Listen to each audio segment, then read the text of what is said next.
Muy buenas tardes. Les damos la más cordial bienvenida a este foro virtual organizado por la Comisión Nacional para la Mejora Continua de la Educación, Mejoredu, titulado Retos y Alternativas de la Educación a Distancia en Educación Básica.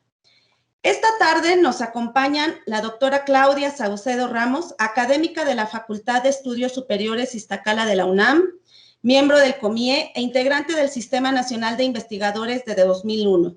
Es especialista en el tema de la perspectiva cultural de los estudiantes de educación básica y media superior. También contamos con la participación de la maestra Rosa Auralia Bonilla, consejera ciudadana de la Comisión Nacional para la Mejora Continua de la Educación, así como asesora y presidenta del Consejo Directivo de Innovación y Asesoría Educativa Asociación Civil. Es especialista en el diseño y desarrollo de programas de investigación, evaluación y formación en gestión escolar y gestión institucional. Y nuestra compañera Valeria Rebolledo, directora de área en la Unidad de Apoyo y Seguimiento a la Mejora Continua e Innovación Educativa en Mejoredu. Es doctora en Investigación Educativa por el DIES Investap, especialista en el estudio de condiciones socioculturales, lingüísticas y prácticas educativas. Sean las tres bienvenidas a este foro. Me da mucho gusto compartir este espacio con ustedes.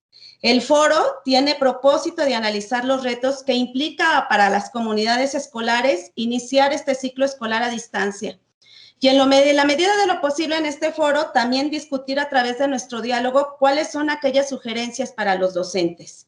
Como antecedente de este foro, cabe señalar que Mejoredu emitió y difundió una serie de sugerencias para el retorno a la escuela que todos pueden consultar en nuestra página oficial y que son un antecedente importante de este conversatorio. El foro tiene una duración de 90 minutos y, como ustedes saben, está dividido en 3 bloques. Cada una de ustedes tendrá una intervención aproximada de 7 minutos y vamos a comenzar con el primer tema que se refiere a la educación a distancia en diversos contextos escolares. La idea es que en este primer bloque intercambiemos reflexiones sobre las condiciones en las que está iniciando este ciclo escolar y empezamos con una pregunta. ¿Cuáles son, desde su perspectiva, los principales retos que enfrentan las comunidades escolares para el inicio de este ciclo escolar y para darle continuidad? Y damos la palabra a la doctora Claudia Saucedo.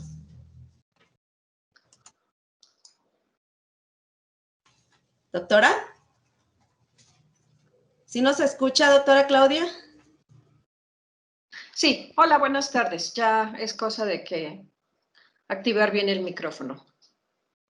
Mi reflexión va a versar sobre algunas ideas que he venido poniendo en marcha a partir de que a todo el mundo nos agarró la pandemia. Yo soy profesora universitaria y junto con mis alumnos tengo cerca de 30 años yendo a escuelas de nivel básico y antes de nivel medio superior a atender a estudiantes en problemas de carácter psicosocial que presentan. En ese sentido, además de investigadora, tengo una conexión importante con las poblaciones que se rompió ahora con la pandemia y que a todos nos tiene pensando en qué va a pasar.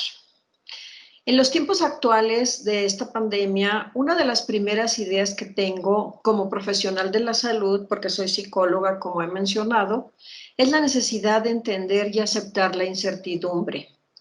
En muchas actividades, y particularmente en la educación, estamos acostumbrados a buscar organización y orden, planeación de clases, diseño de objetivos, fechas, tiempos, actividades, competencias académicas.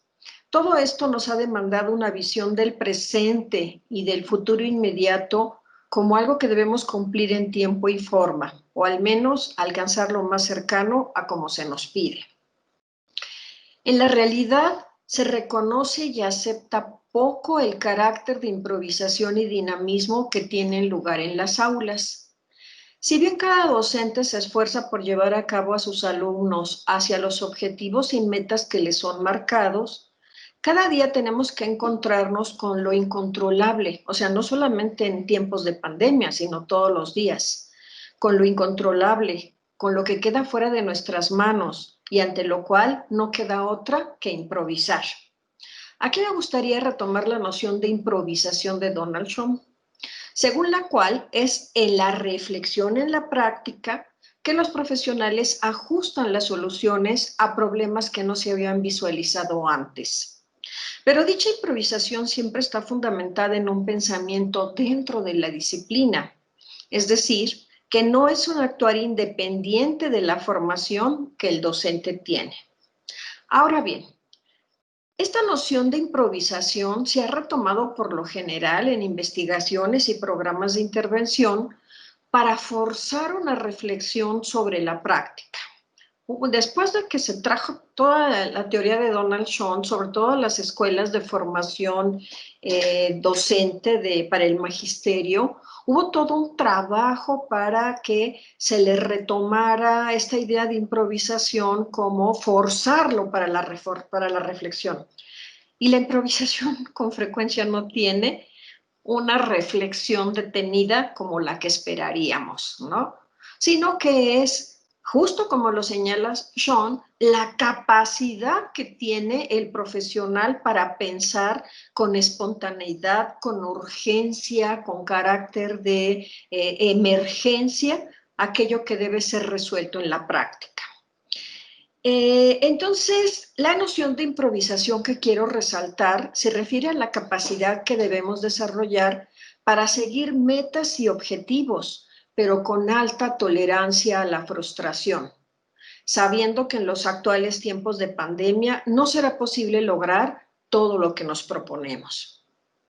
Sugiero que tengamos una postura emocional y cognitiva altamente flexible para improvisar sobre la marcha lo que queremos y podemos lograr. He leído las sugerencias que se elaboraron por parte de Mejor Edu para el regreso a clases. Todas me parecen muy adecuadas y cuidadosas de la heterogeneidad de las escuelas. Las condiciones en las que las familias sostienen a sus hijos estudiando y las propias capacidades de las comunidades para sostener medidas de higiene para prevenir contagios. Ha habido como un énfasis en esto. También resalta en las sugerencias la necesidad de darle voz a los estudiantes para que reflexionen sobre sus experiencias en estos tiempos de pandemia y cómo se pueden volver agentes activos para promover salud emocional y física. En ese sentido, estas sugerencias me parecen un buen aporte y esperaríamos que cuando regresemos a las aulas se les haya dado la suficiente difusión para que en cada escuela se les considere de acuerdo a las posibilidades que se tienen. Lamentablemente, el tiempo de la pandemia se ha extendido y las escuelas seguirán cerradas. No sabemos cuánto más. He seguido noticias, creo que todo el mundo hemos seguido noticias sobre la situación de la pandemia en diversos países y el panorama no es muy distinto. A pesar de que en algunos países se consideraba que se había erradicado el virus o contenido al menos, las escuelas siguen siendo espacios de especial cuidado para evitar contagios. Ahora bien, para mis reflexiones en esta sesión del día de hoy, me contacté y charlé con algunos docentes de primaria y secundaria, más un directivo escolar. Una de las docentes labora en una escuela privada y los demás en escuelas públicas. También estuve muy atenta a los blogs y chats existentes en Facebook para padres de familia en escuelas públicas. Y participé en los chats de padres de familia de la escuela privada en la que mi hijo cursa la secundaria, o cursaba porque la acaba de terminar y entró a la preparatoria. Evidentemente el número de personas con las que platiqué no es una muestra para nada representativa de la heterogeneidad de escuelas y poblaciones que hay en nuestro país, pero me era necesario tocar tierra para pensar la situación. Porque de lo contrario, pues tiende uno a hablar de lo ideal. Entonces a mí me interesaba conocer cómo estaban viviendo esta situación los diferentes actores sociales.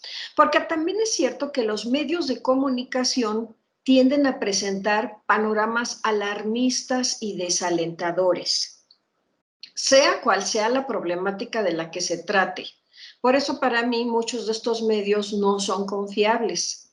Este es un campo de indagación que nos demandará investigación a fondo en diferentes momentos durante y después de la pandemia. Todavía hoy salieron muchos posts en los que se habla de pobres niños que viven en la serranía, que no van a tener una laptop, qué sé yo, ¿no?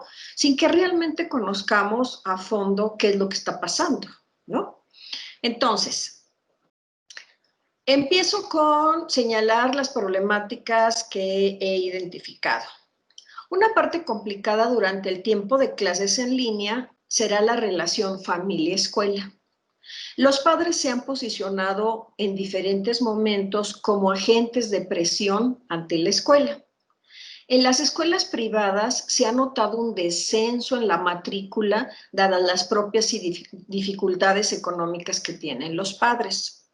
Los niños que permanecen, sus padres han exigido clases completas, no de acuerdo a los horarios escalonados sugeridos por la SEP. En aras de que están pagando un servicio educativo, los padres han considerado que los hijos no pueden estar sin hacer nada durante cada día. En ese sentido, en las escuelas privadas se mueve una lógica de oferta y demanda. En estas escuelas, y con esto termino para continuar en mi siguiente bloque, en estas escuelas sí habrá mayor presión para los docentes, quienes tendrán que preparar clases en línea y dominar alguna de las plataformas virtuales que sus escuelas les ofrezcan para la conectividad con sus alumnos. Dada la disminución de la matrícula, muchos docentes quedaron desempleados y por el momento no se distinguen posibilidades de solución para ellos. Muchas gracias, doctora Claudia Saucedo. Y ahora continuamos en este tema. ¿Cuáles son los retos, maestra Auralia, que usted vislumbra en este diálogo que ya inició la doctora Claudia? Sí, muchas gracias, Esther. Les saludo a la doctora Claudia y a la doctora Valeria, al igual que a ti, y agradezco la invitación de Mejor Edu para participar en este conversatorio. Es muy importante para mí como consejera de Mejor Edu, pero también como miembro de una organización civil que tiene el propósito de fortalecer la escuela mexicana. Es por este propósito que nosotros compartimos con muchos profesores, directores, supervisores, autoridades en distintos momentos en sus reuniones de consejo, en asesorías, en capacitación. Y lo que yo hoy les presento, pues, es una recuperación de unos 40 docentes entre estas figuras educativas con los que estuve dialogando. Mi tarea fue sistematizarla un poco, organizarla, analizarla, pero la riqueza que tiene es que nos permite conocer cuáles son las percepciones de los protagonistas en esta realidad educativa que hoy estamos viviendo. Así que quiero agradecer públicamente su apertura, su disposición para compartir sus aportaciones y pues sobre todo su confianza. Y entrando en materia, bueno, pues sí, hay muchos retos que enfrentan actualmente las comunidades escolares para iniciar y dar continuidad al siguiente ciclo escolar. Yo me quiero detener un poco en las condiciones y el contexto, porque no podemos hablar solamente de manera general o puntualizar algunos casos, sino que estas dos situaciones, las condiciones y el contexto, estos dos elementos pueden hacer una diferencia muy importante de los retos, de las oportunidades, tanto para dar continuidad como para iniciar. Sabemos, por ejemplo, que el país es muy diverso en cuanto a esto. Hay escenarios económicos, geográficos, culturales, etcétera, muy dispares y también una gran inequidad en la distribución de la riqueza de los recursos y se asocian a factores y variables muy diferentes que tienen que ver también y que influyen en la educación. Hay, por ejemplo, datos recién publicados por la CEPAL y la UNESCO, por un estudio de la OCDE junto con ellos, que hizo en América Latina en 10 países, y nos dicen que 92% es el promedio de los países de la OCDE en la que las familias disponen de un aparato electrónico, pero especialmente de una computadora, mientras que en México es el 57%. También nos hablan de que el 80% trabaja a distancia como promedio y que en México, pues aunque se enuncia que el 80% están trabajando a distancia, Sabemos que en las regiones de mayor pobreza, por estas diferencias de condiciones y contextos, no llegan al 60%. Entonces sí hay diferencias. Y la escuela, la enseñanza y el aprendizaje en pandemia y sin pandemia no se realiza en el vacío, sino en un contexto que hace importantes diferencias respecto de lo que pueden hacer, las posibilidades que hay para ello y los retos tan diversos, tantos como escuelas. En ese sentido, yo sí quiero hacer ese énfasis porque no podemos generalizar, ni mucho menos, pero sí hablar de estos matices y de esta diversidad. A mí me gustaría hablar en cuanto a los retos, a este primer reto, que tiene que ver con condiciones y que precisamente se refiere a las condiciones en las que entró la pandemia, por llamarlo de alguna manera, porque también hay condiciones institucionales muy diversas, ya hablando específicamente del contexto educativo. Por ejemplo, no es lo mismo una situación emergente en CONAFE, en multigrado, en telesecundaria, en educación especial, en bachillerato, que en una ciudad, que en una zona de organización completa o una escuela de organización completa, con director comisionado, con director con base, con director con grupo o sin grupo. Es decir, hay condiciones propias del sistema educativo que también nos dan diversas respuestas y posibilidades de trabajo en esta pandemia y retos diferentes. Y también tiene que ver con la historia de los niveles y del sistema y de cómo se gestiona el sistema educativo. Tradicionalmente se ha operado de distintas maneras, ¿no? Pero normalmente es a través de la estructura que se baja la información, se prescribe, y de esta situación que nos hablaba la doctora Claudia Saucedo acerca de improvisar, pues nuestro sistema educativo no está muy preparado para improvisar, sino para seguir prescripciones. Y entonces uno de los retos grandes de esta pandemia es cómo enfrentar con creatividad, con toma de decisiones, con autonomía, considerando el contexto y la situación particular de cada escuela. En ese sentido, pues un primer gran reto, hay muchos retos, muchos. Yo voy a hablar dos y si da tiempo de algunos más. Pero un primero que considero muy importante es la gestión de la información, de la comunicación y la interacción. Hoy están cerrados los edificios. La información, la comunicación, la interacción, como se venía haciendo, insisto, a través de estructuras y cadenas de mando, de manera prescriptiva, vía oficial, con un comunicado, etcétera, es distinto. Hoy se requiere más participación, más apertura en la toma de decisiones, mayores consensos, mayor comunicación. Y bueno, eso ha generado una desinformación. No está preparado el sistema, ningún sistema está preparado para esto, ni sus escuelas. Pero la desinformación, pues sucedió porque mientras bajaba la información, los maestros tenían ahí a los niños o se tenían que tomar decisiones de qué hacer.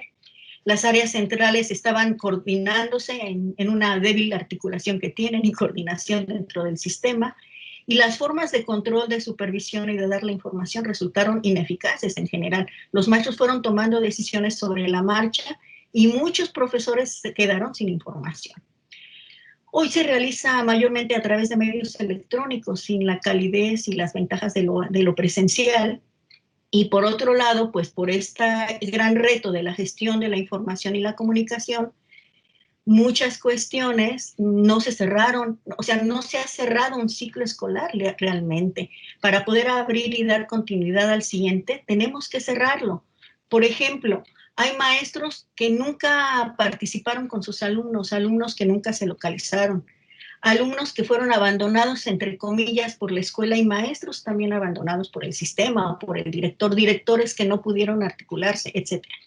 Pero al iniciar el ciclo escolar, además, vamos a tener nuevos maestros, no solo en la escuela, sino nuevos maestros en la función, porque los derechos laborales, los cambios de adscripción, las altas y bajas en el servicio siguieron.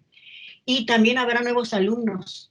Y algunas familias se irán, otras llegarán. Así que hoy formarán parte de una comunidad escolar virtual en donde la comunicación y la interacción por los medios electrónicos es muy importante, pero también un limitante. Hay escasez, no se dispone de tiempo y de acceso suficiente. Necesitamos también nuevas reglas de comunicación, de interacción. No podemos tener las reuniones tan largas y tan inmensas como las teníamos. Necesitamos hablar de manera concreta, informada, saber cuándo nos toca el uso de la palabra.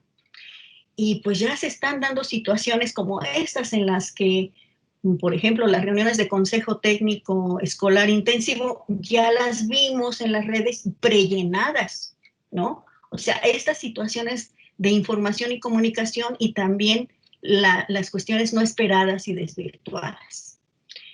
El segundo gran reto, y voy cerrando, es cómo atender a los estudiantes en condiciones de vulnerabilidad, precisamente hablando de las condiciones y el contexto. Hay muchas causas o muchos elementos que influyen en la vulnerabilidad y que tienen que ver con desinterés por aprender, etcétera, pero sabemos que esos son los que siempre tienen el mayor riesgo de abandonar el sistema. Los datos de la SEP el día de ayer fueron de 10% de un abandono escolar, de incremento, ¿eh? Entonces ya lo tenemos encima y se está debilitando el derecho a la educación. Entonces, los dos grandes retos, a mi parecer, aunque hay muchos más, es la comunicación, las nuevas reglas para ello, y también cómo evitar que se siga debilitando el derecho a la educación, pensando en que la exclusión también se reproduce en la escuela. No se ha mirado por qué se reproduce desde el sistema, las escuelas, las zonas, las aulas, y es necesario mirar los elementos que están presentes en la exclusión y desde los cuales podemos actuar dependiendo de nuestro ámbito de responsabilidad y de influencia. Muchas gracias, maestra Auralia. Pues aquí ya la doctora Claudia y usted van poniendo sobre la mesa una complejidad que enfrentan los docentes para este inicio del ciclo escolar ante una diversidad de contextos y desde su mirada, ¿no?, esta cuestión de la improvisación y ahora estos problemas de la gestión de la información y las condiciones de vulnerabilidad. Le damos ahora la palabra a la doctora Valeria Rebolledo, que desde su mirada seguramente abonará a estos retos. Doctora Valeria. Hola, buenas tardes. Saludos a la doctora Claudia y a la maestra Auralia. Un gusto poder estar aquí y compartir y dialogar. Yo fui parte de la elaboración de estas sugerencias que se presentaron en la Mejor Edu, que fue un trabajo colectivo donde participaron mucha gente de la Mejor Edu y donde también intentamos dialogar y escuchar a los docentes y a los chicos durante el periodo de contingencia que fue el último trimestre del ciclo escolar pasado. Y a partir de eso fue que se construyeron estas sugerencias que se presentaron en agosto, ¿no? La Mejor Edu. Y bueno, quisiera iniciar leyendo algunos textos o mensajes que escribieron los docentes y que encontré yo en las redes, en mis redes personales, pero que a mí me devolvieron mucha esperanza frente al panorama tan, como mencionaba la doctora Claudia, ¿no? Es que esto va a ser terrible, y los docentes y los pobres niños, y encontré estas cosas y realmente me emocionaron mucho al leerlas hoy en el transcurso del día, ¿no? Por ejemplo, este año nos tocó empezar el ciclo escolar de manera diferente, con nuevos retos y desafíos, pero estoy lista para recibir a mis alumnos este ciclo escolar 2020-2021. Y con fotos muy lindas de cómo decoró su casa y la transformó en un aula muy cercana al aula que conocemos muchos, ¿no? Una madre de familia que escribió mucho ánimo, fortaleza y luminosidad a todas y todos en estos nuevos escenarios educativos. Llamemos a la resiliencia, la creatividad y el ímpetu para seguir juntos. Otra chica, otra maestra que puso insistir, persistir y resistir y nunca desistir hasta conseguirlo. Otra maestra que puso, será algo diferente y nuevo para todos, pero te deseamos un feliz regreso a clases. Bienvenidos, pequeños. Y así fui encontrando de investigadores, de padres de familia, de docentes, que saben que estamos frente a un gran desafío, que estamos en un escenario inédito, que no había sucedido, y que, como mencionó una de mis colegas del equipo de la Mejor Edu, la doctora Alicia, me dijo, los maestros estamos por hacer historia, ¿no? Y creo que es un momento complejo para todos, familias, sociedad, todos estamos metidos en esto, y que los maestros están haciendo un gran esfuerzo, ¿no? Me parece que son súper creativos, han generado páginas, han hecho estos muñequitos que se representan, grabado videos, o sea, estas semanas que para muchos fueron vacaciones, estas vacaciones también extrañas, para muchos docentes fue un momento de creatividad, de generar, de construir y de buscar caminos posibles para poder continuar en las condiciones en las que cada uno de ellos se encuentra y reconociendo cada uno de ellos las condiciones en las que están sus alumnos, que creo que eso es algo bien interesante y bien importante de rescatar. Quienes más saben y conocen cómo está la situación son los docentes. Y frente a esto, los docentes lo que están haciendo es construyendo caminos posibles para alcanzar y lograr continuar con la escuela, ¿no? Y la verdad es que yo felicito a los docentes, felicito a los padres de familia porque viene todo un reto también, y sobre todo también a los niños, las niñas y los adolescentes y los jóvenes. No es nada fácil pasar a tener que ser responsables de su propio aprendizaje de manera tan drástica, ¿no? Cuando han estado acostumbrados a estar cobijados por sus compañeros, sus docentes y por la escuela en general, ¿no?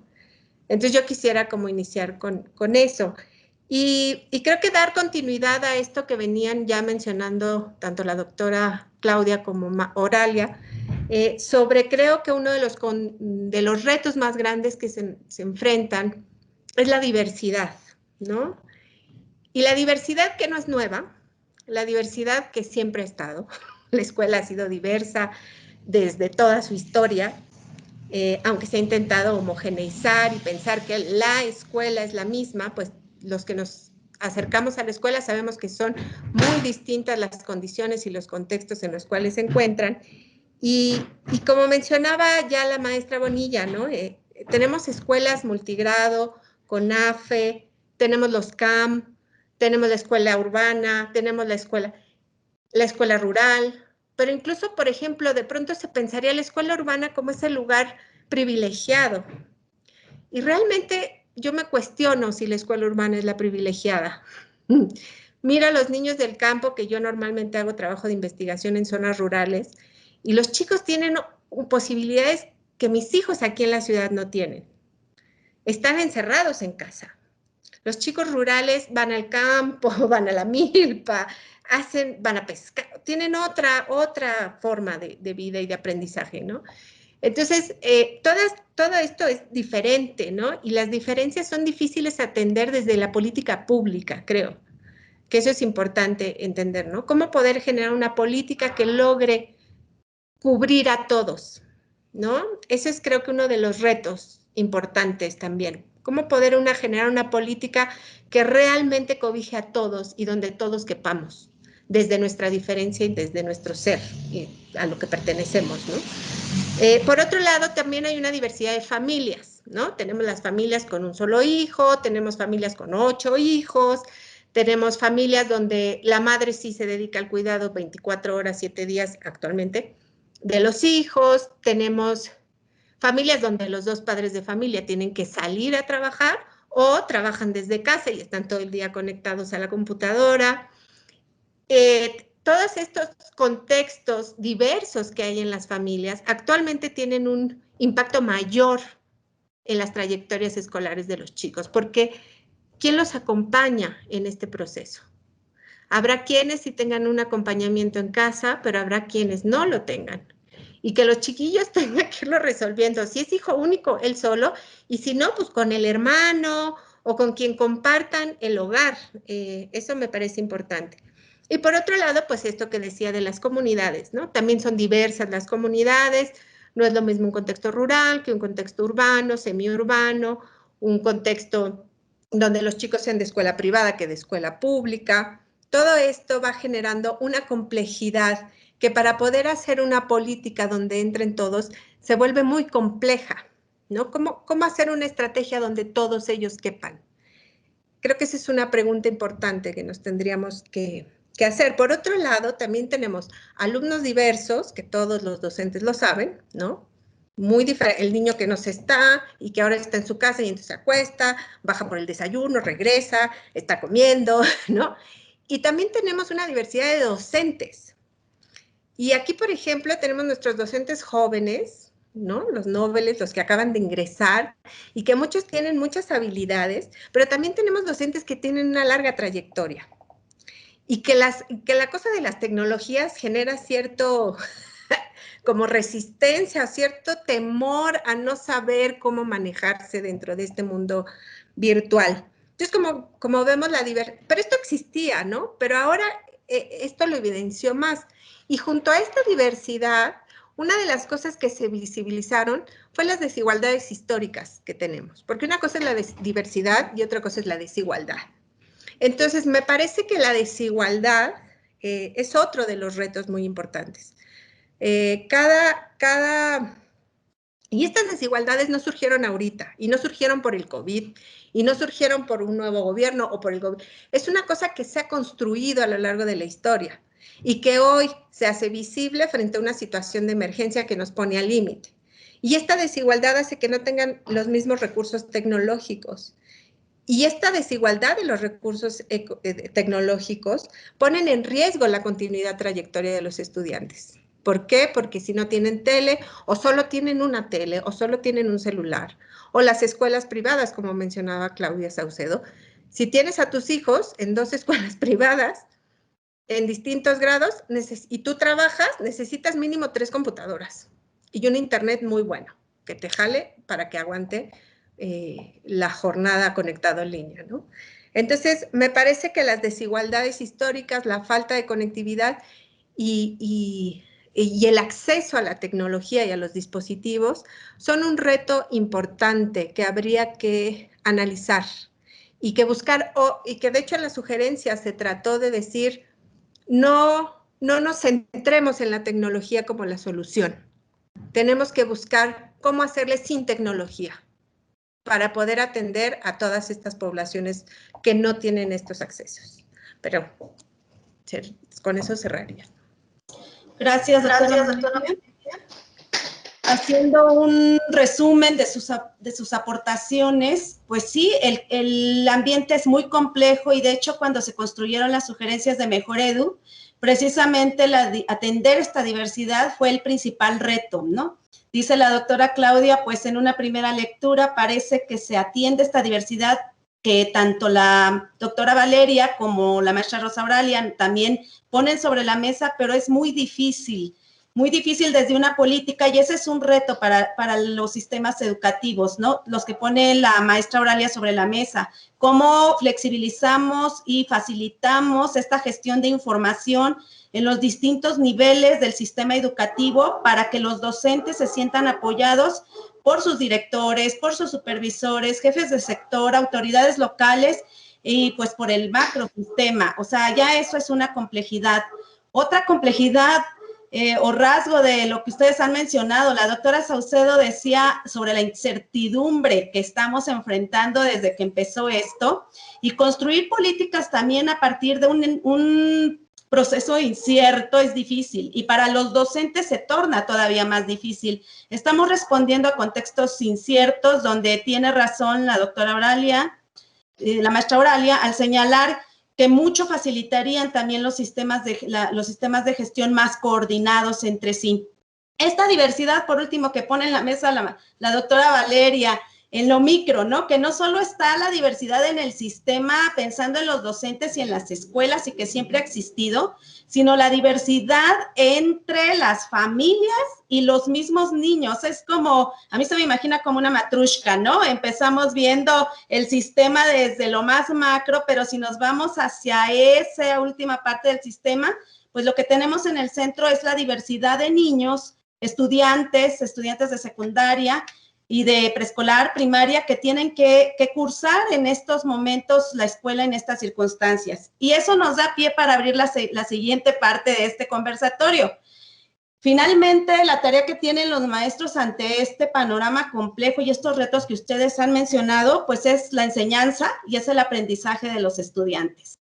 Y en Mejor Edu, pues también queremos conversar con ustedes acerca de qué retos se enfrentan los docentes para promover el aprendizaje a distancia, porque hemos hablado de retos en otros aspectos más generales, y ahora, pues centrándonos en aprendizaje, ¿Cuáles son los retos que ellos enfrentan? Y tal vez aquí, desde nuestra perspectiva, ¿qué alternativas se pueden considerar para que ellos puedan atender estas necesidades de los estudiantes? Sabemos, y nada más cierro para cerrar la pregunta, que los docentes son los expertos. Efectivamente, coinciden las tres en que también los docentes son los que tienen las experiencias y por eso la necesidad de conocer desde una mirada empírica qué está pasando en todos los contextos. Sin embargo, el diálogo con ustedes, que seguramente se podrá ampliar en círculos de docentes, ayudarán a que estos conocimientos sobre qué hacer para atender estas experiencias de aprendizaje, de enseñanza en estas condiciones. Y cedo la palabra a la doctora Claudia Saucedo, por favor. O sea, yo pienso que las tres, Oralia, Valeria, y bueno, en este caso también María Esther, hemos estado insistiendo en la diversidad y la desigualdad como condiciones que pues desde antes estaban, se han agudizado mucho y no van a desaparecer. Por más propuestas que hagamos, por más que queramos que del gobierno federal haya oportunidades iguales para todos los niños, esto es imposible, ¿no? En una misma escuela incluso, o por ejemplo, si quieren, de una colonia, en una misma colonia puede haber 2 secundarias separadas unas 5 o 6 cuadras una de otras y el funcionamiento entre ellas es distinto. Y la fama de la escuela es distinta y la búsqueda de los padres de familia por mejores opciones para sus hijos es distinta. En una misma secundaria, en una misma primaria, también tenemos esas diferencias y estas desigualdades. Lo que sí es cierto es que sí está demostrado, ya lo mencionaba Oralia, sí está demostrado que hay escuelas que ofrecen mejores oportunidades a los alumnos, ¿no? Eso es claro, ¿no? Nosotros hemos visto las diferencias, por ejemplo, entre las telesecundarias, las secundarias privadas, las secundarias técnicas, las secundarias generales, y en términos de evaluaciones de mucho tipo y de competencias finales, evidentemente las escuelas privadas ofrecen el plus para que el estudiante salga mejor formado en muchos de estos aspectos. ¿Por qué? Porque es un negocio. Una escuela privada, acabamos de hacer una compañera y yo un artículo sobre las escuelas de élite, ¿no? Entonces, una escuela de élite siempre va a ofrecer ese plus porque es un negocio. ¿Qué le estoy vendiendo al padre de familia? No solamente le estoy vendiendo la escolarización básica, sino además le estoy ofreciendo que el dominio del idioma inglés, pero dominio hasta niveles de certificación, ¿no? Entonces, esta desigualdad ha permanecido y continuará a pesar de muchos esfuerzos de trabajar el inglés en las escuelas públicas, etcétera, ha permanecido y continuará. No sé qué se tendría que hacer.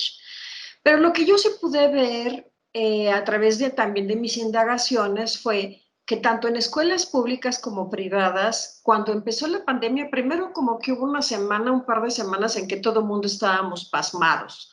Esperábamos que esto acabara pronto, esperábamos que nos dijeran, ahora sí ya regresamos todos el 20 de abril y a retomar como veníamos trabajando. Cuando vimos que no, hubo una movilización importante para restablecer las actividades.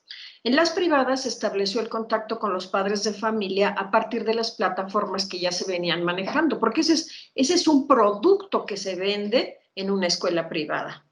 Se buscó dar orden y secuencia a la información para reconectar al alumnado a través de clases en línea. Se intentó reproducir la lógica de las clases cara a cara, aunque en línea. Por ejemplo, ofreciendo las clases de deportes en las que los alumnos debían portar el uniforme correspondiente mientras miraban a su docente en la computadora haciendo los ejercicios a realizar. O sea, yo tuve oportunidad de ver a mis hijos, a los hijos de las colegas que pues tenemos la oportunidad de tenerlos en escuelas públicas y pues nos reíamos, ¿no? Filmábamos a los niños haciendo el deporte en la recámara frente a la computadora. En las escuelas públicas también los docentes y el personal escolar se movilizaron para restablecer conexiones con los alumnos. grupos de chat con padres a través de WhatsApp, los buscaron a través de Facebook, les llamaron por teléfono, se dividieron por grupos. Tú vas a hablarle a todos los chicos del segundo A y segundo B, tú vas a hablarle a todos los alumnos de primer año para saber qué estaba pasando con ellos, en dónde había habido pérdidas, en dónde había habido la muerte de algún familiar, en dónde el padre había perdido el empleo, etc. Esta es una capacidad de agencia que hay que reconocerle a las escuelas y a los docentes. Hay que tomarlas en cuenta porque se habla mucho de la crisis de la escuela y que los maestros no hacen nada, etc. Pero esto que ellos y empezaron a hacer durante cuando todavía no sabíamos cuándo íbamos a regresar, y lo están continuando haciendo, ¿no?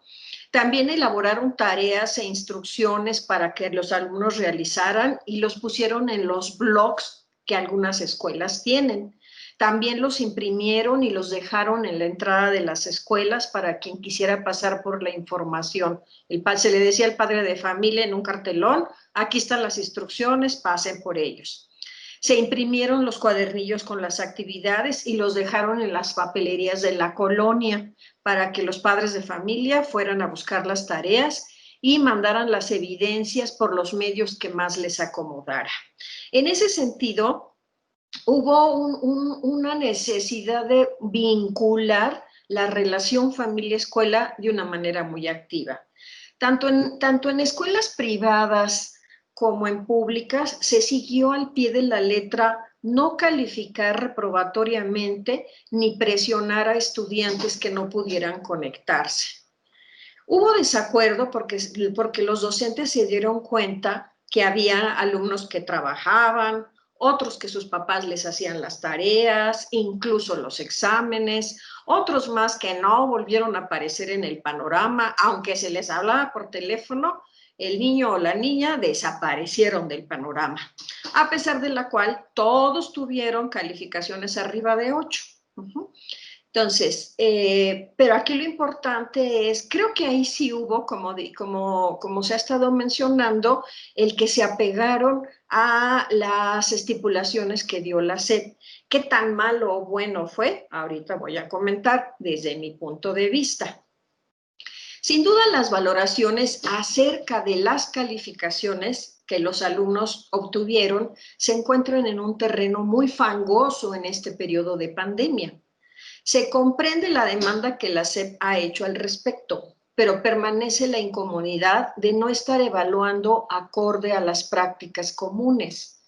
Al mismo tiempo, a los docentes les aqueja la preocupación acerca de que tanto el alumnado esté perdiendo competencias académicas que ya habían logrado o las que se esperaría que tuvieran.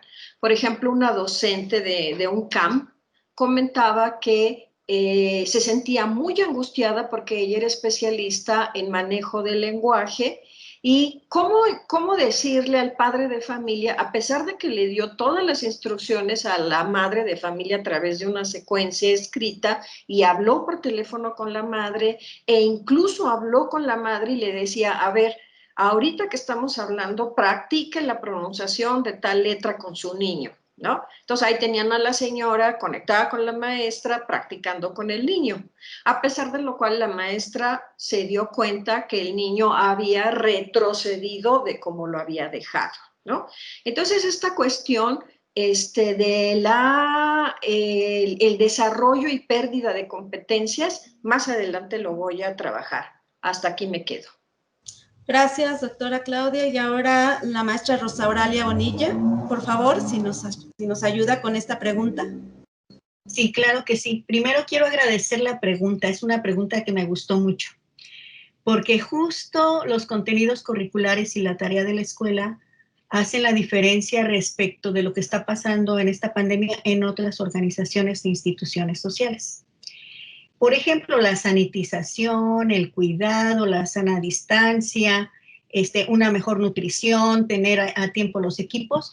Esto es muy importante en todas las organizaciones sociales, en todas las instituciones. Pero la diferencia que hace la escuela es que la escuela tiene una tarea que no cumplen otras instituciones y justo es ese aprendizaje sistemático para desarrollar competencias para la vida, para seguir aprendiendo y que en la educación básica son fundamentales para ejercer más adelante como ciudadanos productivos, responsables, etc. Entonces me da mucho gusto esta pregunta.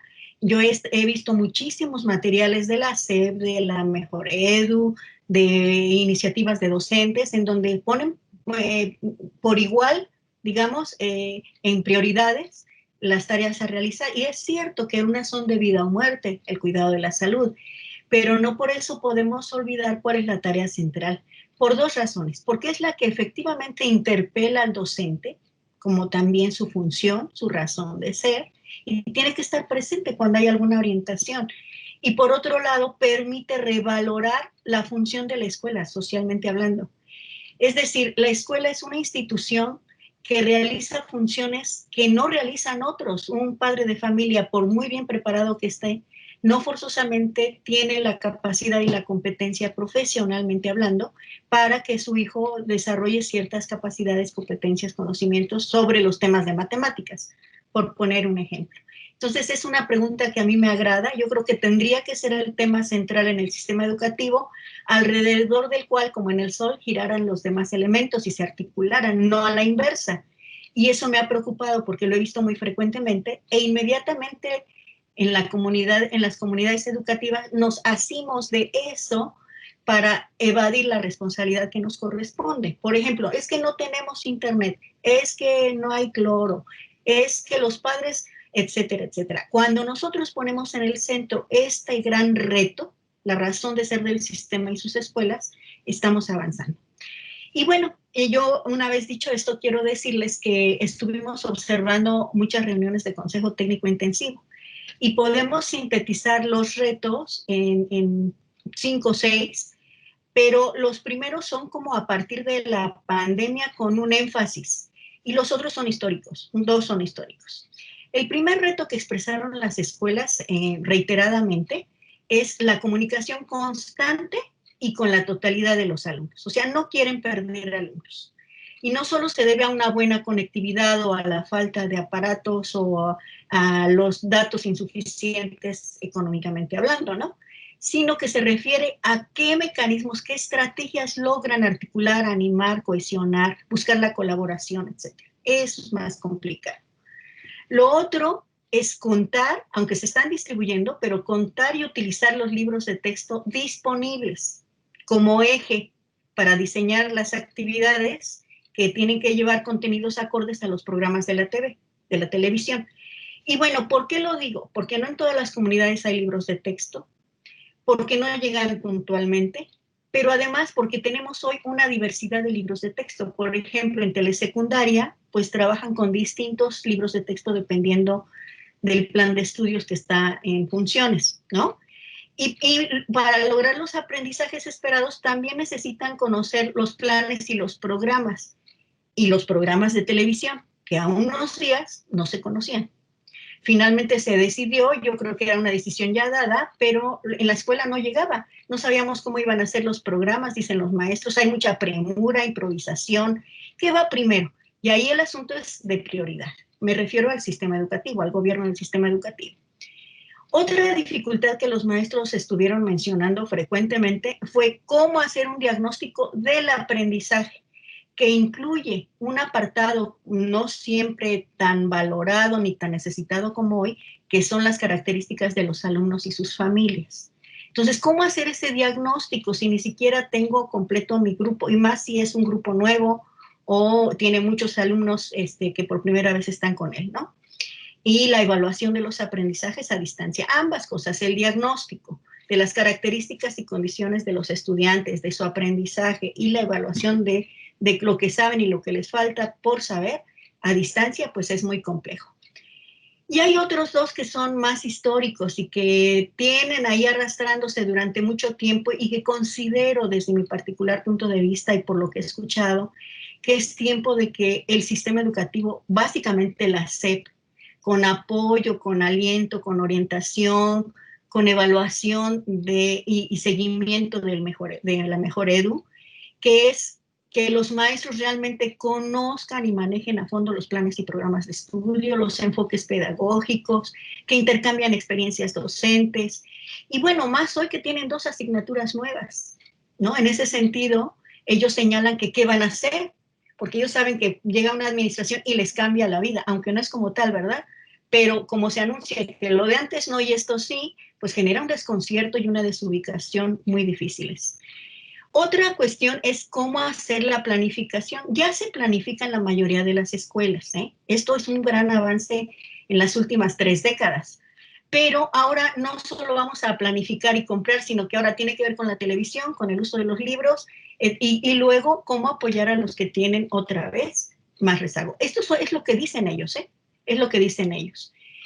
Por otro lado, yo quisiera hacer notar que qué bueno que tenemos una televisión y que la mayoría de los estudiantes tienen más televisiones que radios y etcétera. Eso está bien.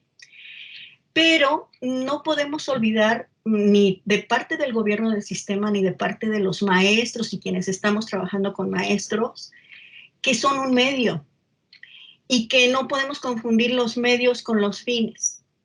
El logro educativo de la formación de los alumnos implica muchos procesos de interacción y la tele tiene muchos limitantes, bueno, hasta hace muy poco y sabemos que se le conoce como la caja idiota, ¿no? Y hoy resulta que es la panacea, tampoco. Tenemos ahí un grave riesgo porque ya sabemos que es un aparato que emite información, pero el procesamiento de la información, cómo se toma, para qué, etcétera, y sobre todo pensando en aprendizajes, pues es muy complicado.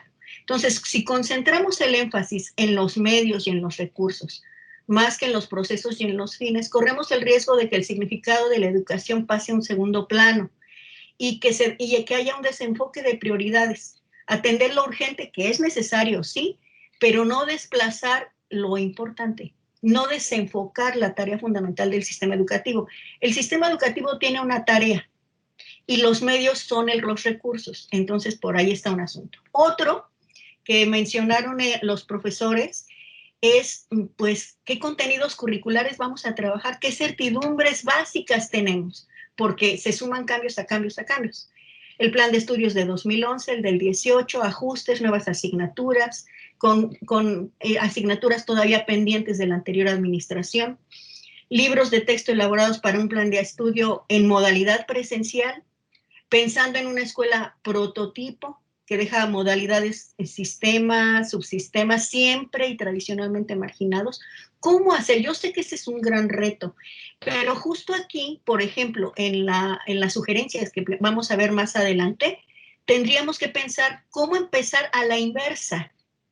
Cómo empezar pensando en los que menos tienen y en los que más necesitan y luego hacer una generalización. Cuando se trabaja bien para ellos, se trabaja bien para los demás.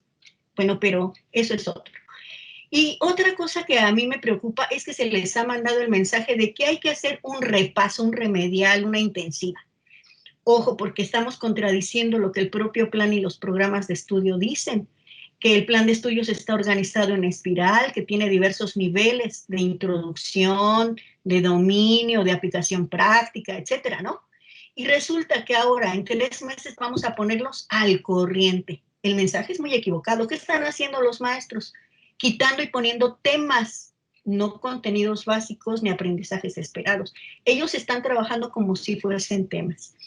Y por otro lado, compactar contenidos en esta etapa versus más asignaturas. O sea, ahí hay una contradicción, ¿no? Tenemos por un lado esto y por otro lado lo que vamos a ver. Tratando de cerrar. Yo creo que las prioridades en la enseñanza y el aprendizaje, en este caso, tendrían que ser concentrados en aprendizajes básicos e imprescindibles. Si al maestro le queda claro que un mismo contenido en básica, de preescolar a secundaria, se trabaja gradualmente profundizándolo, verá la importancia que tiene de analizar los contenidos en relación con el año anterior y el ciclo siguiente y podrá atender la diversidad interna de su propio grupo. No quitar y poner contenidos y etapas remediales. Estamos mandando mensajes equivocados. Y luego hay necesidad de utilizar metodologías más globalizadas, más activas, más interesantes, para que el currículum y la formación docente y la televisión no nos ayuden. Y por último, pues yo creo que algo, no por último, pero por lo menos en este bloque, necesitamos modalidades organizativas y métodos más flexibles, más transversalidad, y cómo valorar la enseñanza, no solo el aprendizaje. ¿Qué va a pasar? ¿Cómo vamos a valorar qué ha sucedido con la enseñanza? Así que hay muchísimos retos para atender el currículum en esta nueva realidad. Pues muchas gracias, Oralia. Sí se notó que esta pregunta te motivó bastante y que hay mucha información, ¿no? También Claudia nos comentó algo sobre lo que ha vivido, incluso con conocidas, aparte de maestros que se nos acercan o se les acercan. Y bueno, pues ahora doy la palabra a la doctora Valeria, que seguramente complementará todas estas reflexiones que ustedes están haciendo. Valeria. Muchas gracias. Pues sí, creo que también para mí es como uno de los ejes vertebrales de la discusión que se tiene que dar en torno al sistema educativo. Y en mi caso, creo que uno de los temas que se ha venido discutiendo en foros y que se ha venido discutiendo en distintos lugares y que los mismos docentes, cuando nosotros los entrevistamos para las sugerencias, mencionaron reiterativamente, fue la sobrecarga de contenidos, ¿no? Faltaba un trimestre y ellos tenían que ver los contenidos, ¿no? Y los maestros, de pronto el plan y programa se volvió una camisa de fuerza, no un espacio de posibilidad, ¿no? Esto creo que fue uno de los retos más grandes que tuvieron, porque era cómo terminamos el libro de texto, cómo terminamos el ciclo escolar. Las sugerencias se hicieron de acuerdo a ese momento, ¿no? Ahora cada vez vamos cambiando y siempre tenemos sorpresas, ¿no? Pero en ese momento los maestros lo dijeron, pero como señala Oralia, no es algo nuevo lo de la sobrecarga. Sabemos que el currículum tiene una sobrecarga desde mucho tiempo atrás y que se ha venido reiterando que es demasiado los contenidos. Justo ahora estamos estudiando los planes y programas y en el plan de estudios de 2011, que es el que se lleva de tercero a sexto de primaria en este momento, de español, ciencias y matemáticas, los contenidos son, si no mal recuerdo, como 2.599. Contenidos, más los aprendizajes esperados, ¿no? Que es como una cosa ahí medio rara esa relación que está establecida en el currículum, ¿no? Entonces, lo que sucedió cuando se vino la pandemia, la emergencia, el vámonos a casa fue cómo atendemos todos los contenidos que dice el plan y programas. Y fue una demanda no solo de los maestros, sino de los padres de familia, porque hay una relación entre que el contenido es aprendizaje, ¿no? En los padres de familia. Entonces, los padres de familia se volcaron pero es que no están llevando todo lo que dice, es que no están completando el libro de texto, es que este maestro, fue interesante ver cómo se devolvió a los padres lo que iban avanzando en la escuela y los padres evaluaron lo que los niños tenían en las libretas y se volvió un juicio hacia el docente. ¿Por qué esto? ¿Por qué no está hasta acá? ¿Por qué está así, no? Y todo esto está muy vinculado al plan y programas como está estructurado y pensado, ¿no? Es una cuestión muy lineal, como si tema visto, tema aprendido, tema visto, tema aprendido, tema visto, tema aprendido. Además, esta fragmentación del currículum en asignaturas, lo cual duplica los contenidos, porque cada asignatura, o sea, no se ve que en historia o en ciencias escribes, ¿no? Como si el español no fuera parte transversal de toda la trayectoria, de todas las asignaturas.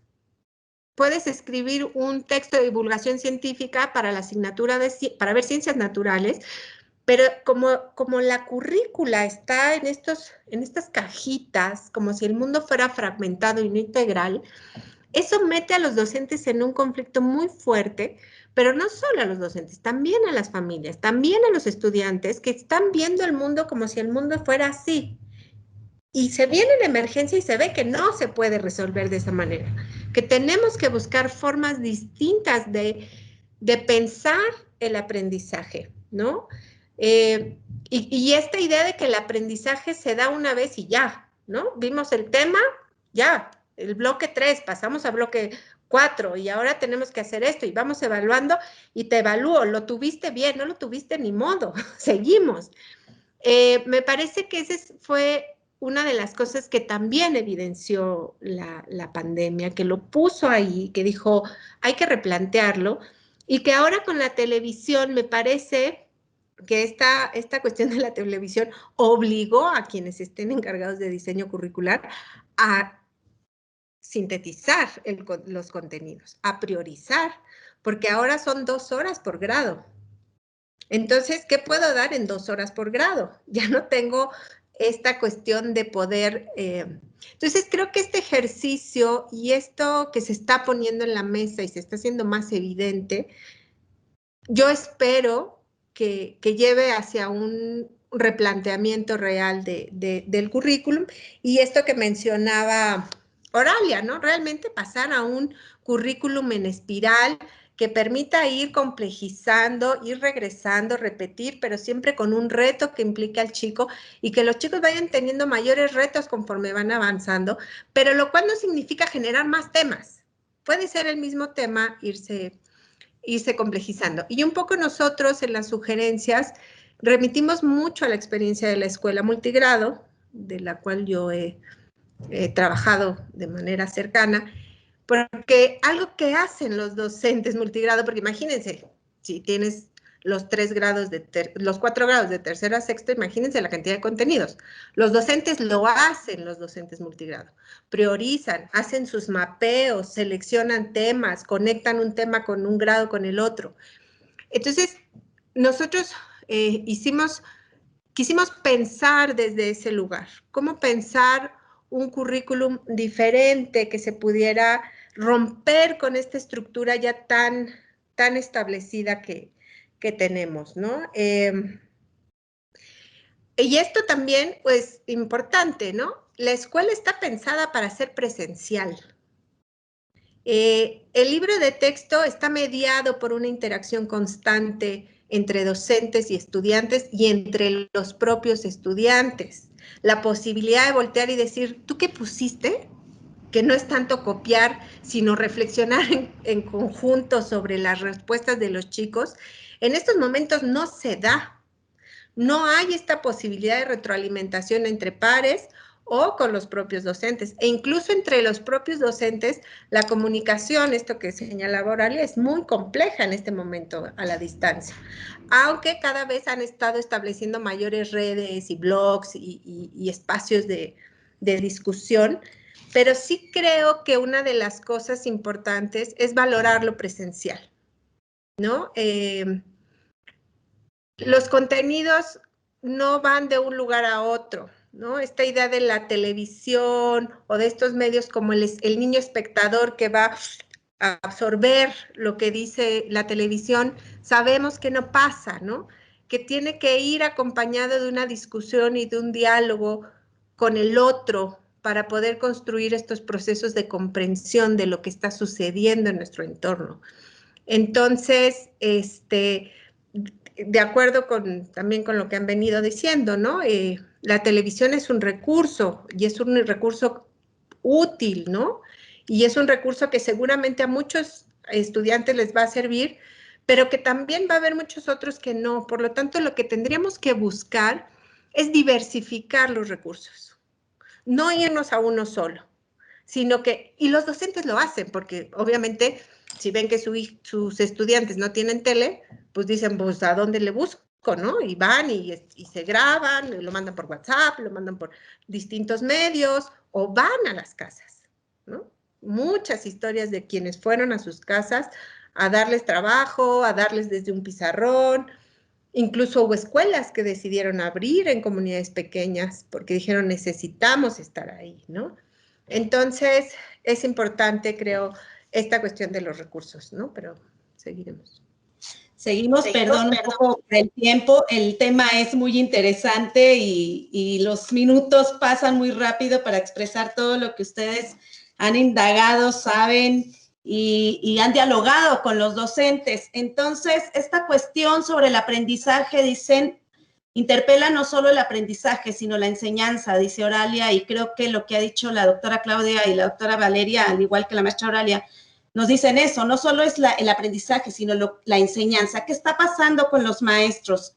Y aquí recupero algo que dice la doctora Claudia Saucedo sobre la capacidad de agencia de las escuelas. Más allá de lo que se ha hecho a otros niveles, las escuelas, lo sabemos, siempre tienen que responder. Y aquí, ¿qué es la escuela, no? ¿Cómo se hace escuela en esta nueva condición? Y alguien diría, mientras haya maestro y haya alumno, hay escuela, ¿no? No mientras haya televisión y haya alumno. Y esto tiene que ver con la cuestión de los fines y los procesos que señala la maestra Auralia, ¿no? ¿Cuál es el fin? Y no confundir el fin con el proceso que hay de por medio para que los niños en este contexto aprendan, y que ahí surgen una diversidad de retos que mencionaron, como la relación padres, familias y docentes, que es un aspecto que está saltando a la vista ante lo que los padres tienen que hacer para dar respuesta a esta nueva forma de educación. Y todo este listado que nos deja Auralia sobre comunicación, que no solo es un reto a nivel macro, sino a nivel micro, o sea, entre docentes, de docentes con padres, de docentes con alumnos, entre alumnos mismos, entre los niños, saber si se están comunicando con sus pares. Otro reto, los materiales, ¿no? ¿Qué está pasando? ¿De qué materiales con qué materiales se están acercando? Sabemos que hay muchos en línea, y eso es un reto que también aparece sobre qué libros, de qué recursos se valen, cómo hacen los diagnósticos, desde qué perspectiva los maestros pueden resolver este reto que sí he visto, ¿no? Hemos visto que algunos emiten los formularios o que algunos lanzan cuestionarios por WhatsApp o cualquier medio, y que saber y tener información sobre sus alumnos es vital. Y los retos históricos, que creo que dan pie para la tercera pregunta, que es sobre el currículo, ¿no? Ustedes ponen sobre la mesa que esto ha abierto una serie de problemas, pues ya históricas, en cuestión de formación docente, incluso cuando habla Auralia, por ejemplo, de los enfoques de estudio de las asignaturas, o de qué estrategias está haciendo uso el maestro, por ejemplo, para enseñar, si son proyectos globalizadores o son fragmentados, si el currículo le ayuda, cómo le ayuda, y si, decía Valeria, o fragmenta, ¿no? Entonces, todo este análisis nos pone en este tercer tema, en el que Mejor Edu, pues, está preocupado, ¿no? Y ocupado, tratando, pues, de hacer, como dice Valeria, estos estudios también, de ver cómo están los planes y programas. Y en estas sugerencias, pues, no se agota toda esta complejidad. Somos, creo que, humildes en ese sentido, porque sabemos la complejidad de la práctica y del contexto nacional y de cada escuela. Sin embargo, en este esfuerzo sí queremos preguntarles a ustedes qué aportaciones podemos recuperar del trabajo realizado por Mejor Edu, ¿no? Ustedes saben, en la actualidad se emitieron estas sugerencias, hay un blog para docentes y se han hecho otras acciones, ¿no? Como los talleres, y seguimos también en otras tareas que tienen que ver con la emisión de sugerencias. Y entonces, ¿qué nos sugieren a partir de estas tareas que nosotros tenemos que hacer? Y queremos, pues, que Mejor Edu reitera en este momento su solidaridad hacia todo el magisterio, ¿no? Para dar respuesta a este contexto. Le doy la palabra a la doctora Claudia Saucedo, por favor. Sí, nada más un dato chistoso es que yo en 1970 cursaba el 6º año de primaria, y cuando íbamos a terminar, la maestra nos dijo: la SEP quiere que entreguemos todos los libros de texto llenos y me los van a dar el próximo lunes, ¿no? Entonces, me puse como loca, ya desde entonces era medio ansiosa, y me puse como loca tratando de llenar lo más que podía, porque muchos cuadernos, muchos libros iban a la mitad, otros habíamos avanzado 3/4 partes, etcétera, ¿no? Entonces, llegué a la escuela llorando porque pues, no había terminado de llenar todo, cosa imposible. Y recuerdo claramente que le entregué todos mis libros a la maestra y los aventó en una caja, que era donde no sé qué iban a hacer con los libros, ¿no? Entonces, este panorama de qué tanto de los programas enciclopédicos es de larga data, ¿no? Y lo importante, como diría Elsie Rodwell, son de las largas datas que no se han podido eliminar de la escuela. Incluso hay trampas, fíjense. Aun cuando se trata de hacer libros escolares, libros de la SEP, que sean innovadores, creativos, activos, qué sé yo, se vuelve a caer en el exceso de actividades. Por ejemplo, mi hijo, y me refiero a mi hijo porque son las partes en donde en concreto las encuentro y también con los estudiantes de secundaria con los que trabajamos, ¿no? Tan solo en una semana le pueden estar pidiendo varios proyectos, siembra una plantita y va y le tomando fotos, toma un video y ve y pregúntale a las vecinas, o sea, son temas que se ha propuesto que se vean como creativos, que el chico se involucre más, que no sean memorísticos, etcétera, pero que implican una carga de trabajo para el estudiante y sus familias. Entonces, uno, yo creo que habrá que destacar las problemáticas que son propias de este periodo de la pandemia y que se puedan hacer sugerencias, porque traemos muchas otras, como ya dicen Oralia y Valeria, traemos muchas otras de larga data que no se van a poder resolver ahora, ¿no? Y que son sobre las que vamos a tener que continuar pensando. Dos, los maestros han sentido un respiro ante el hecho de que se les diga que los niños y sus familias deben apoyarse en los programas de la SEP y ellos complementar. Esto les ha quitado mucha tensión, el burocratismo en el que diario se encuentran, el estar haciendo pase de lista, el estar llenando datos, qué sé yo, ha supuesto yo a todos los que entrevisté, todos me dijeron, la sensación que tengo es de incertidumbre, pero no me siento tenso, no me siento enojado, no me siento molesto, no me siento cansado. Sí me tengo que sentar a ver en la televisión qué contenidos traen los programas, porque todavía no se los han dado, etcétera, ¿no?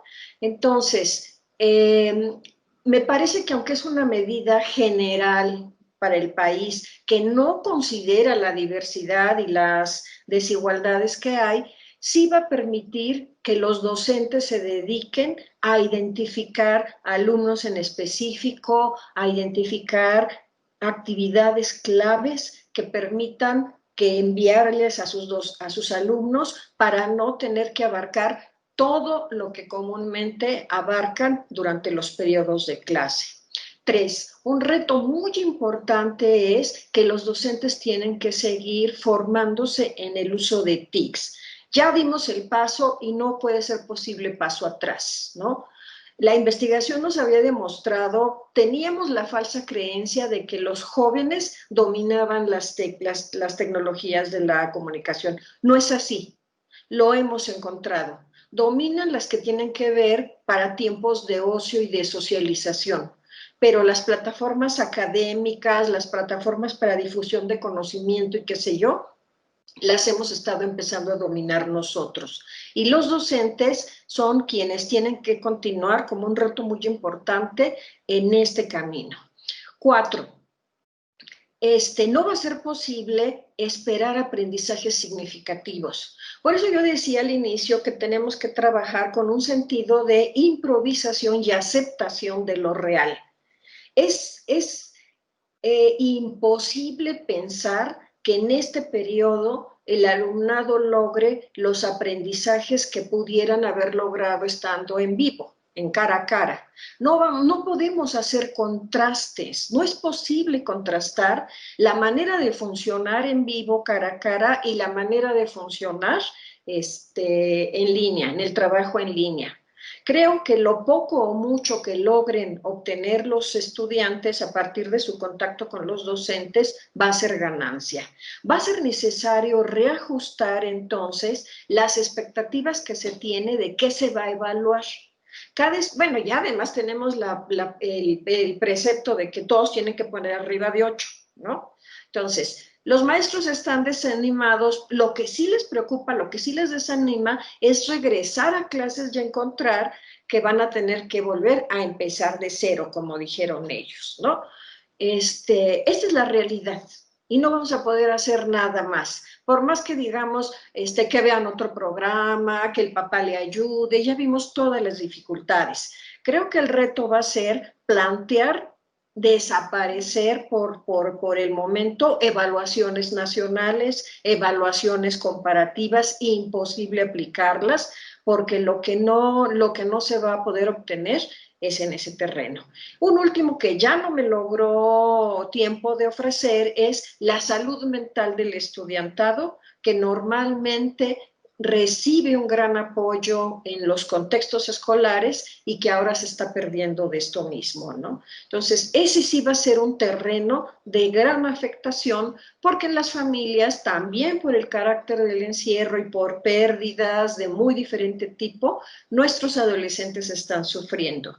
Y normalmente las escuelas es un contexto que les permite escucha y acompañamiento, y esto sí se está perdiendo.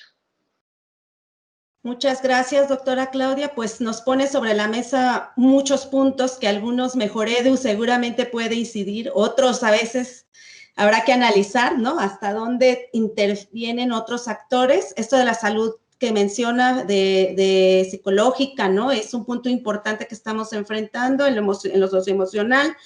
Y pues todo tiene que ver con la oferta que también se hace a los docentes desde lo que nosotros podemos hacer. En ese sentido, maestra Auralia, ¿cuál es su respuesta? ¿Qué nos dice a Mejoredu, ¿no? Sobre estas sugerencias que se presentaron y todo lo que han comentado, ¿qué podemos hacer? Aunado a que usted es parte del Consejo Ciudadano, ¿no? De Mejoredu. Sí, Esther, muchas gracias. Pues mira, yo creo que la Comisión Nacional para la Mejora Continua de la Educación nació en un momento, pues, emergente también, ¿no? Tiene una historia y tiene una gran tarea que hacer, altas expectativas sobre lo que ha de hacer y sobre sus resultados, especialmente por su nombre, Mejora Continua de la Educación. Yo creo que han hecho esfuerzos meritorios, han hecho muchos materiales, han escrito el de 10 sugerencias para la educación ante la emergencia, una revista digital con varios números, las sugerencias para preescolar, primaria y secundaria, varios cursos, ¿no? Para básica 2, uno para docentes y otro para directivos. Y bueno, yo creo que todo esto es muy meritorio. Habría que pensar las ventajas y limitantes de la propia Mejoredu y el contexto, porque si bien es una instancia que tiene la responsabilidad de realizar estudios, etcétera, etcétera, pues hoy está concentrado tratando de apoyar y responder ante esta situación a la que todos debemos sumarnos, y eso está muy bien. Pero me parece que tendrían que plantearse acciones, así como políticas también en el caso de la Secretaría de Educación, a corto, mediano y largo plazo, generales y también más específicas para determinadas poblaciones o también universales. Es decir, yo creo que aquí otra vez el gran reto del sistema educativo, incluyendo Mejoredu, es ese, cómo actuar cuando hemos tenido formas de organización más estandarizadas, unificadas, iguales para todos, etcétera, etcétera. Ese es un gran reto. El otro, yo creo que entre sus atribuciones están, entre otras yo aquí las puse, realizar estudios, investigaciones especializadas y evaluaciones diagnósticas, formativas e integrales, determinar indicadores de resultados de la mejora continua, establecer criterios que deben cumplir las instancias evaluadoras para procesos cualitativos, continuos y formativos, emitir lineamientos, hay muchas atribuciones. En este contexto, dada la dimensión, el ámbito de influencia, la gran posibilidad que tiene, también los límites, la Mejoredu, ¿en qué se tendría que concentrar? ¿En qué centrar la atención? Yo creo que valdría la pena pensar, por ejemplo, en la formación continua. Uno de los problemas sí son los materiales, porque sí, pero la SEP siempre ha hecho muchísimos materiales de apoyo, siempre. Por lo menos desde que yo era profesora, que al principio no había muchos, yo soy una profesora muy antigua, pero por ahí del 93 para acá hemos tenido infinidad de materiales para todos, pero los materiales no son suficientes.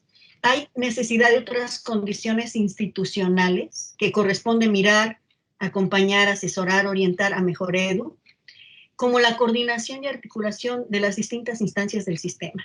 La definición de políticas de compensación, o sea, ¿por qué dedicarnos igual a todos cuando sabemos que en tal escuela, que tiene ciertas características, el profesor y el director ya tienen condiciones de piso para seguir, y otras en donde no hay nada.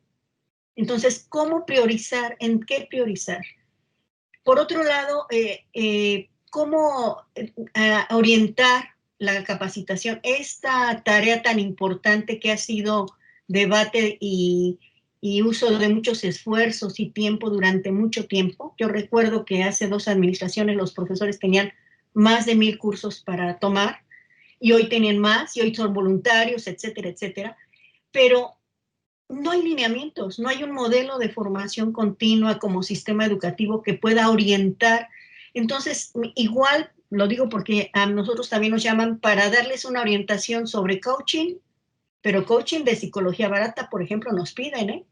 O nos piden también que cómo elaborar el manual para hacer mejor uso del agua. O no, hay infinidad de iniciativas no reguladas, sin criterios institucionales, y no solo me refiero a los contenidos, sino a quienes los ofrecen, las modalidades, la pertinencia, etcétera. Se sigue ofreciendo una formación continua para empleados, para subordinados, que responden a las demandas y prescripciones del sistema. Y no procesos de formación que impulsan el desarrollo, la reflexión, la toma de decisiones, la transferencia de lo que se aprende a la práctica, el desarrollo de la autonomía profesional.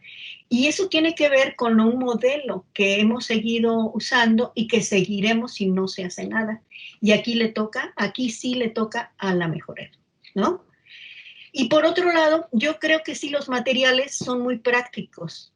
A mí, yo me imagino como materiales de diverso orden. Estos que son generales, orientadores, que dan pautas, que ofrecen principios, puntos de partida, pero otros mucho más específicos y de aplicación más práctica. No sé, se me ocurre cómo elaborar, cómo diseñar una clase con tal recurso digital, o cómo construir herramientas de valor, o sea, mucho más aterrizadas a lo que los profesores están requiriendo. Y eso implica un trabajo de Mejoredu, de seguimiento, de conocimiento de lo que pasa en la realidad, de encuestas, de estudios, etcétera. Entonces, sí hay muchas dificultades. Y finalmente, otro elemento que yo creo que sí puede hacer Mejoredu, además de los materiales y lo que ya está haciendo, que insisto, es un esfuerzo meritorio, la necesidad de asesoría y acompañamiento para integrar redes profesionales, pero también redes para la gestión del sistema educativo. No hay iguales competencias técnicas, profesionales y de gobernabilidad, llamémosles así, en los estados. Hay muchas diferencias y nadie se ocupa, ni la SEP ni nadie, de fortalecer cuadros técnicos, diseñadores de políticas, personas que hagan seguimiento, grupos técnicos que hagan seguimiento y evaluación de lo que está pasando. Entonces, todo depende de lo que define el centro, y el centro, por esta diversidad y complejidad de la que ya hablábamos, pues se ocupa de una cuestión muy general y no logra atender las necesidades. Entonces, me gustan mucho los materiales, los he leído junto con profesores, y yo creo que están bien en esta etapa y hay que dar el salto. Hay que dar el salto. A mí me parece que es necesario porque nos faltan varios años de esta administración que pueden ser muy bien aprovechados. ¿Sí? Gracias. Gracias, maestra Auralia. Y cerramos con Valeria. Si nos comentas, además a ti te tocó vivir el proceso de elaboración de estas sugerencias, Valeria, por favor. Sí, pues fue un gran reto lograr hacer unas sugerencias, como bien mencionó la doctora Esther, en un contexto de incertidumbre. No sabíamos si sí íbamos a regresar, no sabíamos cuándo íbamos a regresar. Estaba el planteamiento de lo híbrido, de hecho las sugerencias se plantearon desde este escenario, ¿no? De la híbrida.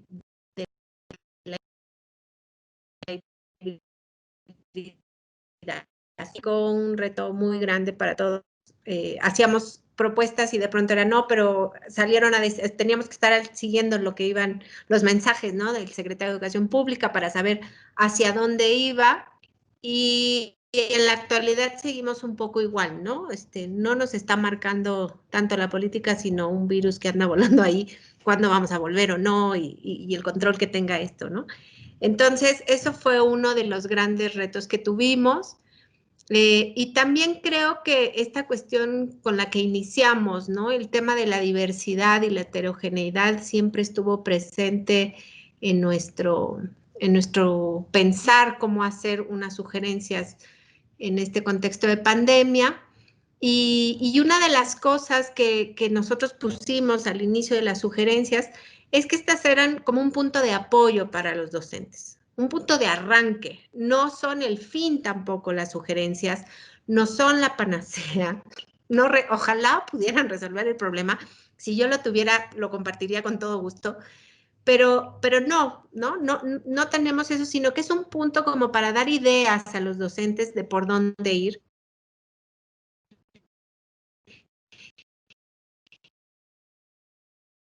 Y se apropien. Y en esta idea de lo adapten, lo modifiquen o incluso lo descarten, ¿no? O sea, como que la propuesta que aquí se tiene no es una propuesta acabada, es solo un inicio, ¿no? Es solo un paso que nosotros dimos y que dijimos, a ver, vengan, y desde ahí agarren lo que les sirva y lo que puedan, ¿no?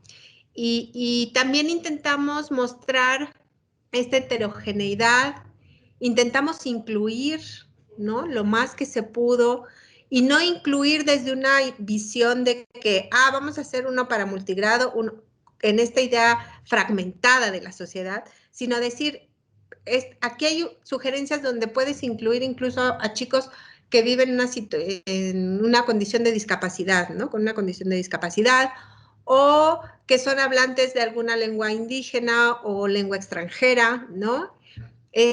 Pero son ideas que nosotros intentamos construir desde el diálogo y la escucha con algunos docentes, padres de familia, estudiantes. Y bueno, también intentamos ofrecer algunas alternativas, por ejemplo, más didácticas, ¿no? De pronto había como mucho esta cosa de, bueno, las sugerencias que iban hacia la sanitización, hacia como los filtros y este tipo de cosas, y nosotros lo que veíamos era cómo le vamos a hacer para continuar enseñando y que los chicos puedan continuar aprendiendo, ¿no? Esa era la principal preocupación de los docentes, ¿no? Entonces, intentamos ofrecer algunas ideas sobre cómo trabajar a través de proyectos, la transversalidad, o por unidades didácticas integradas. También intentamos reconocer que en la casa hay aprendizajes, ¿no? Algunos padres de familia decían, es que creen que los papás no podemos enseñar cosas. Sí podemos enseñar cosas, ¿no? No todos los papás lo decían, pero algunos, ¿no? No voy a enseñar lo que la escuela, pero puedo enseñarle otras cosas a mis hijos en casa, ¿no?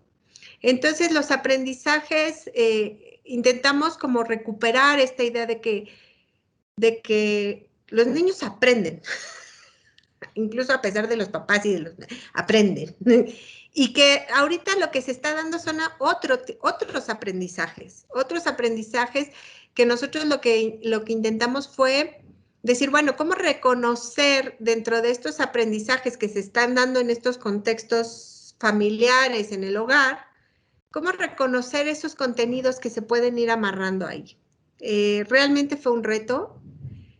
Creo que no logramos cubrir todo, pero que intentamos ofrecer algo, ¿no? Y que la idea de la Mejor Edu es ir encontrando y buscando construir junto con los docentes y las comunidades escolares rutas para seguir avanzando, ¿no? Y seguir generando nuevos espacios. Pues con esto cerramos las participaciones de los 3 bloques. Los retos de Mejor Edu, como todos los del sistema educativo, son grandes, pero por eso estamos abiertos a estos diálogos, con el afán de que no sean solo procesos terminados, ¿no? Sino podamos dar pie a que se continúe en diálogo con docentes y con los diferentes actores del sistema educativo, como ustedes nos han señalado que también hay que continuar. Y tienen 1 minuto para hacer un cierre, pero es 1 minuto de verdad. una frase, un mensaje para dar conclusión a este foro porque ya se nos acabó el tiempo. Doctora Claudia. Pues no sé, yo creo que para mí el gran reto para todos los investigadores y para la gente que estamos trabajando con la escuela es ir identificando cómo la gente está resolviendo los problemas y cómo ayudarles para que aprender a través de esa manera en que ellos resuelven, para a partir de eso poder sacar propuestas de trabajo. Okay. Muchas gracias, doctora, por su participación y gracias por estas aportaciones ante este difícil retorno. Maestra Auralia. Sí, muchas gracias. Pues agradecer el tiempo primeramente y lo que he aprendido hoy, reconocer el esfuerzo que está haciendo Mejoredu, pero hay una preocupación que sí quiero enfatizar, que es la desigualdad y la exclusión. Y se reproduce, nadie quiere ser excluido. La génesis de la exclusión está en los espacios donde se toman las decisiones, no en los grupos marginados. Nadie quiere ser marginado. Por tanto, no podemos tomar decisiones iguales para todos. Yo voy a poner un ejemplo bastante burdo, pero si yo tengo 4 hijos y veo que a alguien le faltan zapatos, a él le compro zapatos, no se los compro a todos. Y en ese sentido es que tenemos que empezar a tratar de transformar la lógica de la gestión del sistema educativo, de sus escuelas y de los espacios. Tengo que pensar en quienes más necesitan para poder poner en condiciones que no estén en desventaja. En este sentido yo me refería cuando hablo de los materiales, de la formación y de todo esto. Yo creo que es de lo más difícil que hay, cambiar una cultura de gestión y organización, pero hay una muy buena oportunidad y agradezco la participación. Ojalá podamos poner al final la lista de las personas que nos dieron sus opiniones, los profesores. No sé si sea posible, pero yo se las voy a dejar por si se puede. Gracias. Gracias, maestra Auralia. Y doctora Valeria, por favor. Pues igual agradecer esta oportunidad de dialogar y de escuchar otras voces que también están pensando y buscando y reflexionando sobre la compleja situación en la que estamos actualmente. Y a mí me gustaría como que los docentes reconozcan y sepan que saben muchas cosas, ¿no? A veces siento que ellos mismos dudan de sus saberes y de sus conocimientos y se ponen como... Y creo que este periodo ha mostrado mucho de lo que saben hacer, de lo que llevan tiempo haciendo y que junto con directores pues han logrado avanzar. Y también creo que es un momento donde la comunidad se está volviendo muy importante, ¿no? Donde creo que si no unimos las fuerzas de niños, padres, madres de familia y docentes y directivos, esto no va a avanzar, ¿no? Aunque siempre se habla de comunidad escolar, creo que ahora estamos en un momento de pensarnos colectivamente. Bueno, pues muchas gracias a las 3. Una disculpa por la carrera con el tiempo, así siempre pasa. Y hemos disfrutado de este diálogo hoy gracias a la Comisión Nacional para la Mejora Continua de la Educación. Esperamos que nos visiten en la página oficial y también responder todas sus dudas a partir de este diálogo. Muchas gracias y esperemos vernos próximamente. Linda tarde. Hasta luego. Hasta luego. Muchas gracias. Hasta luego.